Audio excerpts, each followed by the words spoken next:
Hi there, today I'm going to show you how to do cleaning cycles on a Brother MFC-J4410DW.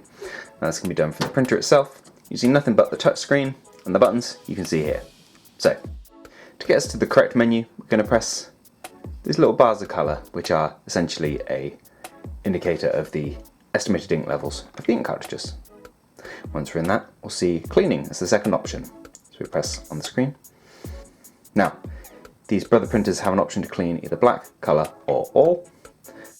Black is the main issue on this printer, so I'm going to click into black only. Now this will take your printer just a minute, and what it's doing is pushing fresh ink into the printer's printhead, hopefully dislodging anything that's dried on the bottom of it, which could be causing gaps in printing, like those shown in my last video.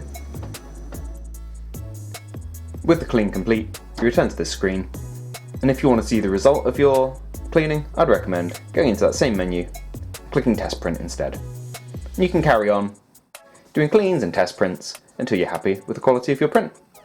Now I hope you found this video useful. If you have, please do let me know with a like. If there's anything else we can help with, please do let us know down in the comments. Otherwise, thank you for watching, and we'll see you next time. Take care. Bye bye.